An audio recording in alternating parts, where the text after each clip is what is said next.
Hoje eu quero falar com você sobre esperar o inesperado, gerar expectativa de aguardar aquilo que não se espera. Meu Deus, nem espero. Como esperar o que eu não espero, pastor?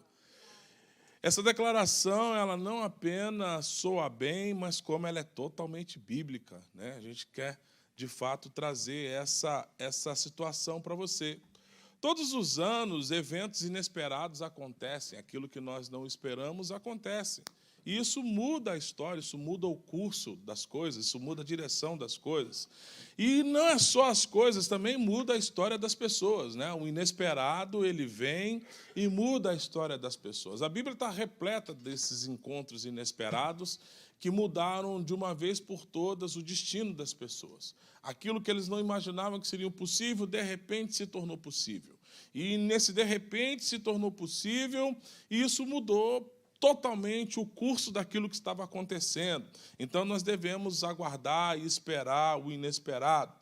E eu quero falar com você, no livro de Tiago, no capítulo 5, no versículo de número 17, a palavra do Senhor declara: Elias era uma pessoa frágil, como nós, e ele orou fervorosamente, rogando para que não chovesse, e não choveu sobre a terra durante 3 anos e meio. A história de Elias é uma história repleta de ações inesperadas. É uma história que ela acontece de repente, e no seu de repente ele continua vivendo momentos inesperados, um após o outro.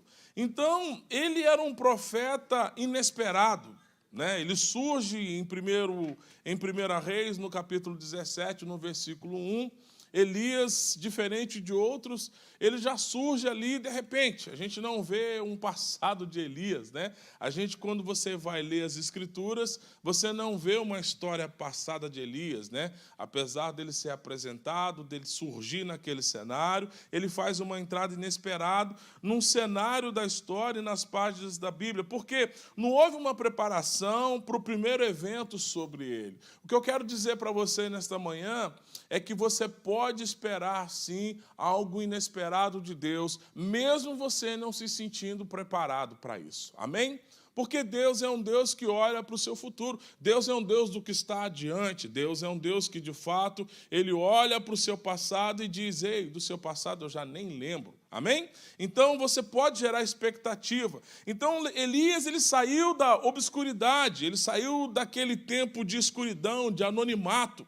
Ele saiu de um tempo onde ninguém sabia quem ele era e se apresentou para o rei Acabe. Imagina você sair do inesperado e, de repente, você está diante de um rei para ser um profeta de Deus, a fim de que aquilo que Deus colocou no seu coração seja manifestado no tempo presente. Ele não deu uma introdução educada, em vez disso, ele desafiou corajosamente a adoração idólatra de Baal. Elias, ele não foi gentil. Elias, ele surgiu ali de maneira inesperada, ele surgiu diante daquela autoridade, naquele conceito, naquele momento, e ele, de fato, desafiou a idolatria. O que é a idolatria? A idolatria é onde você coloca o seu coração. A idolatria é o local da onde você imagina que vem as suas forças. Então, quando a gente fala quando você pensa que você não é um idólatra, talvez você é muito mais do que você imagina. Por quê? Porque você imagina que você pode tudo nas coisas que você possui. Isso é uma idolatria. Quando você imagina que os resultados da sua vida vêm através dos seus esforços, isso é uma idolatria, né? Quando alguém se prostra diante de uma imagem, ele está declarando que aquilo que ele precisa vem dali. Isso é uma idolatria. Então é importante entender, às vezes idolatramos casamento. Às vezes idolatramos filhos. Às vezes idolatramos relacionamentos. Às vezes idolatramos a igreja. Faz sentido? Pastor, que conversa é essa? Eu estou dizendo para você que você precisa entender, nada pode ocupar o lugar de Deus no seu coração. Amém? Amém? Então, era uma adoração, era uma idolatria a Baal. Então, Elias surgiu declarando: não haverá orvalho, não haverá chuva, exceto pela minha palavra. Baal era o Deus principal, era o Deus das nuvens, das tempestades. A palavra de Elias surtiu efeito imediato. Mas o mais surpreendente é que a seca continuou por 3 anos, ou seja, de imediato, Elias surgiu de maneira surpreendente, ele surgiu de maneira inesperada, ele entrou no cenário, liberou uma palavra de confronto naquela situação, e segundo a palavra que ele liberou, ela se cumpriu, ou seja, depois de lançar algo inesperado, Elias foi instruído por Deus a sair daquele local para ir para uma outra posição. Então me entenda, quando você discerne os tempos, quando você se posiciona para Deus, para que de fato você possa discernir o que está acontecendo, Deus ele ouve o seu clamor. Amém? Então Deus ele age no inesperado daquele que está esperando. Como assim? Porque Deus ouviu o clamor de Elias, porque Elias ele entrou naquela situação para que o nome de Deus fosse glorificado. Ele entrou naquela situação não para dizer que ele era um profeta, ou que ele exercia uma posição, ou que ele tinha um ministério, ou que ele tinha um chamado. Ele simplesmente combateu aquele cenário, liberando a palavra de Deus naquele cenário, porque ele entendia em quem era o Deus a que ele servia. Elias, ele viveu uma provisão inesperada de uma fonte incomum. Está em 1 Reis, no capítulo 17. Depois você anota 1 Reis, essa palavra que eu estou ministrando está no livro de 1 Reis, capítulo 17, a partir do versículo 1, tá? Então você chega em casa, faz a sua reflexão, se reúne na mesa com filhos, com esposa, se reúne lá com a sua família e discutem o assunto, conversem sobre isso, tragam um novo... Deus, a palavra de Deus, ela se renova, amém? Ela pode trazer um novo entendimento para você, ela pode produzir uma nova instrução para você e você pode sair de lá renovado, amém? Às vezes o que eu estou falando aqui alcança um grupo e você pode ser alcançado pela instrução da palavra de maneira inesperada. Então, Elias recebeu uma provisão inesperada de uma fonte comum. O local para onde ele foi era remoto, era o riacho de Querite, uma afluente que deságua no rio Jordão. Embora a provisão de água de Deus para Elias fosse algo natural, a provisão de alimentos foi inesperada e comum. Corvos traziam pão e carne para Elias todas as manhãs e noites. Os corvos são naturalmente necrófagos e oportunistas. O que é um necrófagos? É quem se alimenta de coisas mortas. Então, esperar que o corvo produza alimento ou que o corvo traga a você alimento é querer demais. Mas a palavra declara que quem produzia alimento para Elias naquele lugar remoto eram os corvos. Então, ele, de uma fonte inesperada, de uma provisão, de um local inesperado, os corvos faziam isso. No entanto, sob o comando de Deus, eles demonstravam ali bondade e generosidade. Eu quero que você entenda, às vezes nós olhamos para determinados cenários, às vezes nós olhamos para determinadas circunstâncias, às vezes nós olhamos para determinadas situações e nós não imaginamos que desse lugar tão remoto ou dessa situação tão complexa eu vou conseguir algo de Deus naquela situação. Sabe, às vezes você entra em determinadas portas e você consegue olhar para aquele lugar e fala: Deus, o que eu estou fazendo nesse lugar? Eu não consigo enxergar o seu favor neste lugar. Me entenda, aonde você estiver plantado, Deus será Deus na sua vida. Amém? Então é importante entender que Elias ele foi para um lugar onde Deus mandou que ele fosse. O que muitas vezes impede que algo de sobrenatural aconteça nos nossos dias é que a gente é tardio demais para obedecer. A gente escuta uma instrução, mas a instrução ela é muito contraditória àquilo que eu espero. Nós escutamos a orientação, mas ela não encontra no meu coração um lugar para acomodar, porque não é exatamente isso que eu quero. Não é isso que eu quero viver. Deus, não é dessa maneira que eu espero que o Senhor me abençoe. Ou seja, como eu quero que Deus faça, limita aquilo que Deus pode fazer. Amém? Então a gente está gerando uma expectativa contrária. Então Elias foi ali e os corvos traziam, ou seja, Deus ele agiu naquele cenário e aqueles corvos trataram Elias com bondade e generosidade, ou seja, foi uma fonte de provisão, que você não poderia ter previsto, ou seja, depois de algum tempo o riacho secou, Deus usou esse milagre para preparar Elias para o próximo.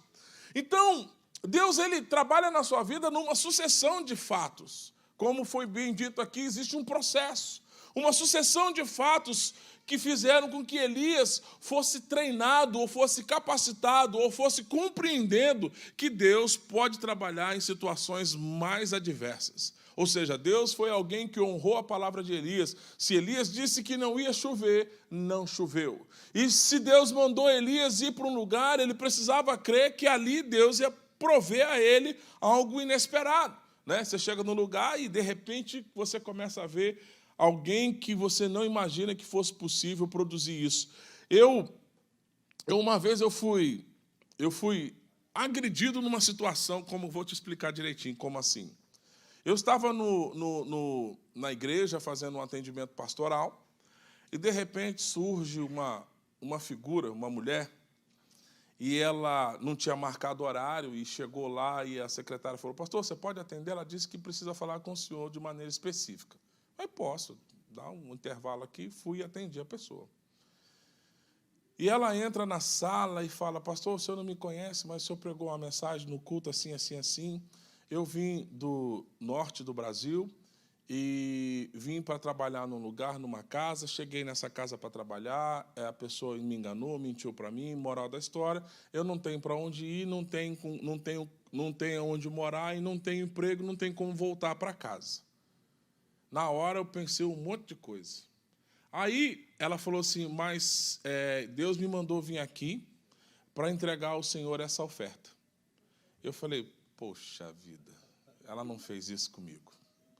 E ela enfia a mão no bolso e tira aquelas notas amassadas de todo jeito. E foi contando, juntou ali uma quantia e ela virou para mim e falou assim: pastor, mas a oferta é mais do que isso, mas nesse exato momento eu só tenho isso. Eu queria tirar tudo que tinha do bolso e dar para ela já imediato, para ela ter a recompensa daquilo que ela veio fazer. E eu imediatamente falei assim: olha, é o dízimo para entregar na igreja? Não, pastor, essa oferta é sua. Eu falei: não, ainda está ficando pior o cenário. Eu não preciso desse dinheiro, eu não posso pegar essa oferta. Eu comecei a relutar no meu espírito, e Deus falou para mim: pega. Eu falei: Senhor. Peguei aquele dinheiro, falei: misericórdia. Orei, abençoei a vida dela. Queridos, deu 3 dias, essa mulher me volta com o restante da oferta. Ela falou: pastor, está aqui o resto da oferta que eu tinha para te dar, mas eu preciso te dizer algo. Eu falei: o que foi? Você acredita que eu arrumei um emprego? Vou morar na casa, não é uma casa de empregada, é uma casa nos fundos da casa que tem tudo: quarto, sala, cozinha, banheiro, não é um quartinho separado. E lá eu vou receber 4 vezes mais que eu receberia no emprego que eu vim para trabalhar. Eu falei: Deus, eu estou mais feliz do que ela. Porque recebi o restante da oferta. E poucos dias atrás, essa mulher me procurou falando assim: pastor, não sei se você lembra de mim, mas hoje eu sou concursada, eu sou servidora pública e eu quero ser grato. Lembrei do Senhor porque o Senhor ministrou uma palavra num culto e aquela palavra me alcançou de tal maneira que hoje eu prosperei. Além de resolver minha vida, resolvi a vida da minha família. Você entende que o inesperado acontece? Então, a fonte era algo totalmente inesperado. Mas Deus queria ensinar tanto a mim como a ela. Porque a gente imagina que quem é e por que eu não posso receber, ou eu não posso ser abençoado por ela. Eu não posso, não. Deus tinha uma martelada para me dar na cabeça ali. Ele tinha algo para me ensinar e eu precisei aprender naquela lição. Que a gente tem que ser, de fato, obediente à instrução de Deus. Ou seja, é a provisão inesperada. Elias, ele foi um visitante inesperado em uma solicitação inesperada, lá no 1 Reis, no capítulo 17, do versículo 8 a 16. Deus instruiu Elias a deixar Israel ir para a viúva em Sidom. Sidom era uma cidade estrangeira, com deuses estrangeiros. Na verdade, Sidom era dominado pela adoração de Baal. Lá vai Elias se meter com Baal de novo. Da mesma forma, Deus ordenou que os corvos cuidassem de Elias, agora ele ordenou uma viúva. E uma viúva que não era apenas uma viúva idólatra, ela também era destituída, ou seja, a seca havia afetado também Sidom. Então, Elias ele foi até aquele Sidom, os recursos da viúva eram escassos, ou seja, um punhado de farinha e um pouco de óleo. Estava prestes a preparar uma última refeição. Ela não teria mais recursos a partir dali. E Elias, um visitante inesperado, faz um pedido inesperado. Elias pediu a ela que fizesse para ele um pouco de pão primeiro. E é interessante porque a ousadia de Elias de chegar para alguém que confessa, porque aquela mulher confessou para ele, eu não tenho nada, e o que eu tenho não é suficiente para me manter viva. Ou seja, eu vou fazer segundo o Deus que te mandou vir aqui. Porque é interessante que nesse texto o que me chama a atenção é que Deus havia falado com essa mulher antes. Na palavra, quando você lê em casa, quando você lê ela toda, você vai entender que ela responde a Elias da seguinte maneira: tão certo como vive o Senhor teu Deus, que não era Deus dela, que me visitou outro dia, ele bem sabe que eu não tenho nada. Ou seja, era um clamor dela, era uma oração dela. Elias, ele não foi lá de maneira aleatória. Elias foi lá para responder a oração daquela mulher. Só que a resposta daquela oração, o inesperado dela, estava travado na obediência. Muitas vezes nós estamos travando o favor de Deus, nós estamos impedindo o manifestar de Deus, porque nós somos tardios em obedecer uma instrução, porque essa instrução, ela fere aquilo que nós gostaríamos que fosse, ou como nós esperávamos que fosse. Ou seja, na oração dela, ela imaginava que ninguém ia pedir nada para ela. Muito pelo contrário, alguém ia chegar para dar a ela, para acrescentar na vida dela. Mas o inesperado foi: pega o que você tem e me dá. Pega o que está aí e me entrega. Pega o que você tem e me entrega. Ou seja, o pedido parecia totalmente irracional, mas Elias assegurou que a farinha não acabaria e o óleo não secaria até chover novamente. Aquela mulher passou a viver de provisão sobrenatural. Eu fico imaginando, porque diferente da mulher que pediu as vasilhas vazias emprestadas, essa mulher só tinha uma cumbuquinha. E a cumbuquinha dela não tinha fim. Você imagina você enfiar uma canequinha lá para tirar um pouco de farinha e quando você olha, a farinha está lá de novo? Né? Você vai enfiando a cumbuquinha e tira lá para fazer o seu bolo, quando você olha, a farinha está lá de novo. Isso foi uma sucessão de fatores. Você pega uma vasilhinha de azeite e derrama, e quando você põe, você olha, a vasilha de azeite está cheia de novo. E você pega e derrama e põe no lugar, aquilo está cheio de novo. E você começa a olhar para aquilo e fala: meu Deus, como isso está acontecendo? É o inesperado. Porque milagre, e se você testemunhar isso para alguém, talvez as pessoas vão zombar de você. Você está ficando louco? Você imagine os 12 cestos que foram juntados pelos discípulos? A pessoa olhando para dentro e falando: de onde é que está saindo isso? E enfia a mão e tira e parte e entrega. Enfia a mão, tira e parte e entrega. Vai acabar. E quando você olha para o cesto está cheio de novo. Isso é totalmente contraditório. Isso muitas vezes fere o nosso princípio. O nosso sistema cognitivo, ou seja, o nosso sistema de compreensão é confrontado com a palavra de Deus. Então me resta crer. Me resta obedecer. Então, para viver algo inesperado, eu preciso obedecer. Aquela mulher pegou e entregou. E porque ela entregou, ela viveu o milagre. Ela não apenas viveu esse milagre, mas ela viveu uma morte, uma ressurreição inesperada. Elias viveu uma morte, uma ressurreição inesperada. Através de uma série de eventos inesperados e sobrenaturais, a viúva e o seu filho, que foram poupados de uma morte por causa da provisão de Elias, há pouco tempo depois disso, o filho morreu de uma doença grave. Ou seja, tinha um destino para ele ruim. Mas Elias, ele interviu na vida daquela mulher, mas interviu de uma vez por todas. Ou seja, Elias respondeu assumindo o comando. Ele pegou o menino morto, estendeu sobre ele no corpo e 3 vezes clamou a Deus, e a criança inesperadamente ganhou vida. Então eu quero que você entenda, existem eventos na nossa vida que parece que morreu. Existem situações na nossa vida que parece que chegou ao fim, mas eu quero declarar na sua vida, em nome de Jesus Cristo, inesperadamente a vida vai chegar. Inesperadamente a vida vai chegar, mas ela só chegou por conta de um processo inicial. Aquela mulher entrou num processo inicial de submissão, uma instrução. E porque ela entrou num processo inicial de submissão, uma instrução, o inesperado alcançou a vida dela. Ou seja, Deus tem compromisso com quem se submete à instrução. Amém? Deus tem compromisso. Então, esse evento ilustra o princípio poderoso, ou seja, você pode se tornar uma fonte inesperada de provisão hoje. Você pode se tornar uma fonte inesperada de milagres. Você pode se tornar alguém que vai experimentar algo sobrenatural, ou seja, além do comum. Porque você simplesmente crê em Deus. Então essa mulher, ela passou a viver essa realidade. Ela passou a viver esse princípio. Ela assava o pão para Elias todos os dias. Então ela abriu uma porta para a provisão sobrenatural para uma manhã. E o filho dela ressuscitou. Então eu acredito que todos os dias Elias passava lá num determinado horário. Tem pão para nós?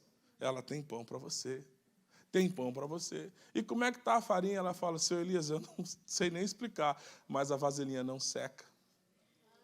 A vasilhinha não seca. A vasilhinha não seca. Eu abro lá e a vasilhinha está cheia. E a vasilhinha está cheia.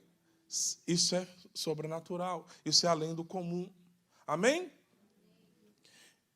Em 1 Reis, no capítulo 18, depois você anota lá, do número 1 ao 46, amém? 1 Reis, capítulo 18, número 1 ao 46. Elias viveu um confronto inesperado.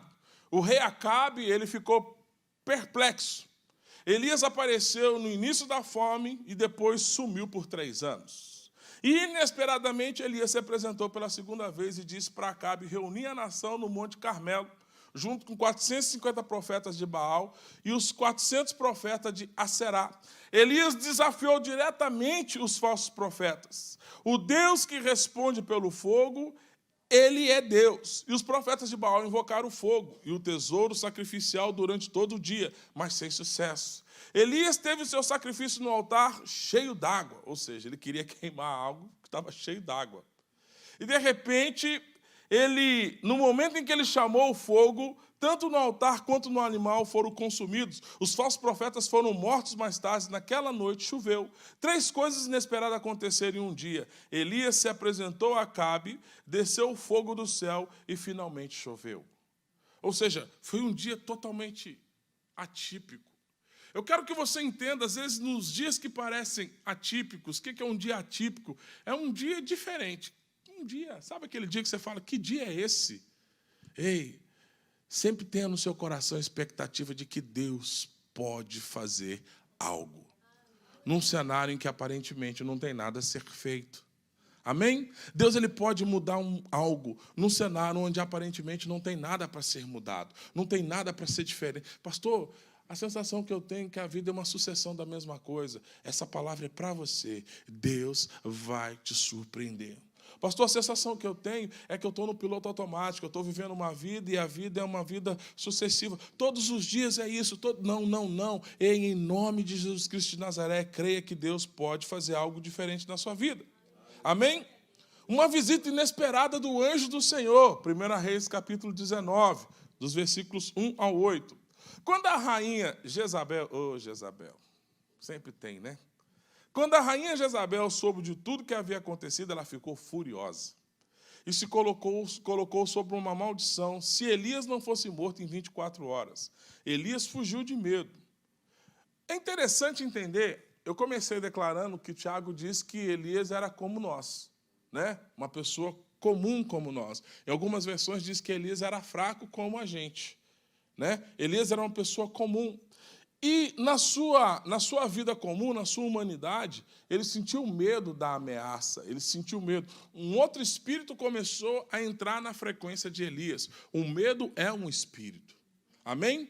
Então, se você perceber que você está tendo medo demais, se você perceber que você está andando fora do comum, se você está alimentando a sua alma com alguma coisa que é totalmente contrário à palavra de Deus, é um espírito que está querendo dominar e governar as suas ações. Rejeite isso em nome de Jesus. Elias, ele ouviu, porque ouviu, ficou com medo. E foi para o deserto, ou seja, Elias estava exausto. derrotado e queria morrer. Inesperadamente um anjo apareceu com uma provisão, um alimento sobrenatural, e deu a Elias forças para viajar 40 dias e 40 noites até ao Monte Horebe. E eu quero entender que hoje, esse alimento espiritual é a palavra. Nós temos a revelação da palavra.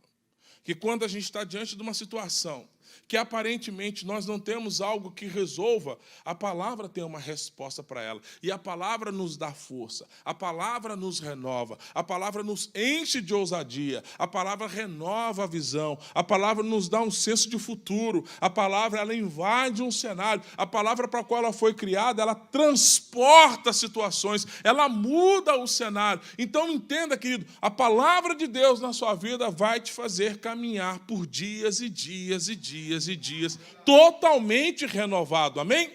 Por isso que Jesus declara, vinde a mim, todos vós que estáis cansados, sobrecarregados, tomai o meu jugo, porque o meu fardo é leve, eu vos aliviarei. Essa instrução é a palavra, o jugo dele é a palavra, é a instrução dele, ou seja, anda pela minha orientação e a sua vida vai se tornar leve. Ande pela minha instrução e você vai ser bem-sucedido. Não é isso que ele diz para Josué? Josué, medita nessa palavra de dia e de noite, e só assim prosperará. Ou seja, a palavra de Deus, ela nos conduz, ela é lâmpada para os nossos pés, ela é luz para o nosso caminho. A palavra de Deus, ela vai te conduzir a altos lugares. Amém? A palavra de Deus. Não tem a canção? A tua palavra escondi. O que acontece depois disso?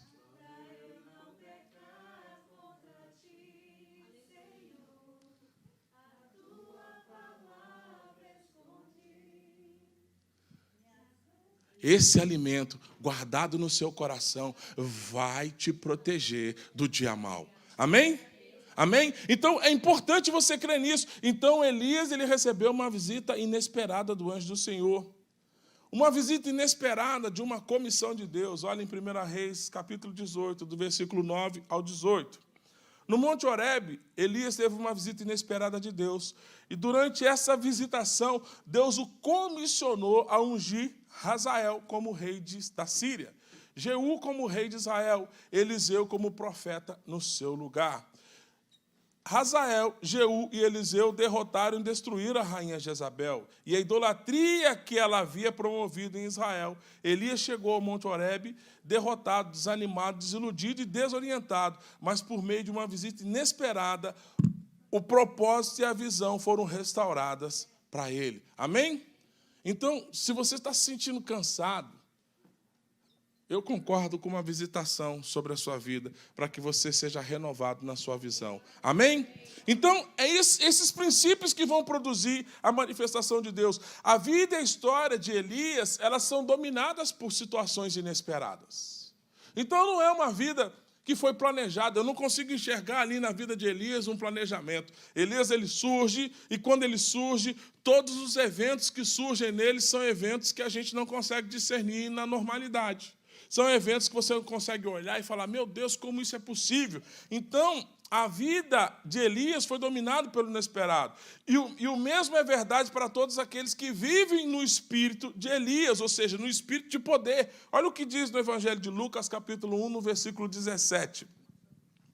Ele avançará na presença do Senhor, no mesmo espírito e poder de Elias, com o propósito de fazer voltar o coração dos pais aos seus filhos, os desobedientes à sabedoria do justo, deixando um povo preparado para o Senhor. Elias, ele é um modelo profético, um modelo para uma geração de mensageiros proféticos, ou seja, para que tantas as coisas inesperadas, porque tantas coisas inesperadas aconteceram na vida de Elias, a resposta é simples. Deus determinou que haverá um testemunho sobrenatural da sua glória em cada geração.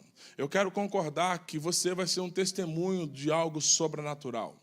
Eu gostaria que você fechasse seus olhos. Pai, nesta manhã de domingo, eu concordo que o inesperado surja.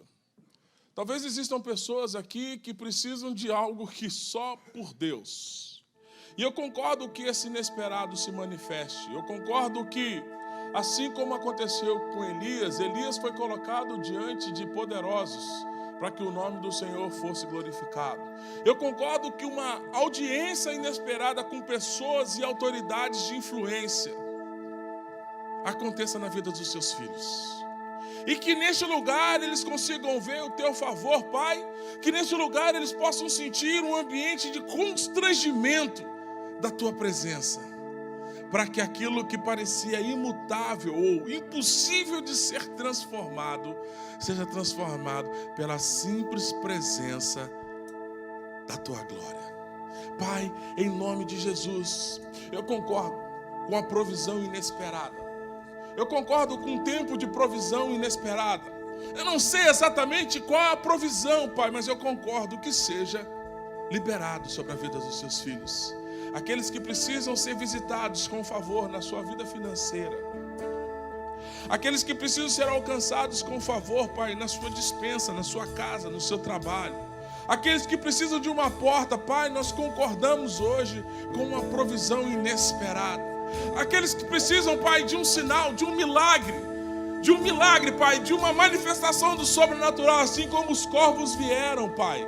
Nós concordamos que nessa manhã de domingo, Pai, essa palavra gerou essa atmosfera e que eles sejam alcançados por este momento. Eu concordo, Pai, com demonstrações públicas e inesperadas da manifestação da sua glória.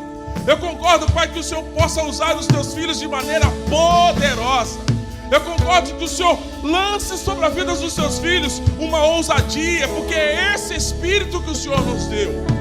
Eu concordo que eles sejam lançados a um novo nível na sua fé. Eu concordo que eles experimentem a manifestação de dias absurdamente sobrenaturais. Eu concordo que o enfermo neste lugar seja curado, Pai. Eu concordo, Pai. Eu concordo. Vem com a tua cura nesta manhã, Pai. Vem com a tua cura nesta manhã. Vem com a tua cura nesta manhã. Vem com a tua cura nesta manhã. Vem com a tua cura nesta manhã, Senhor. Eu concordo que o enfermo seja curado, Pai. Em nome de Jesus. Vem, vem, vem.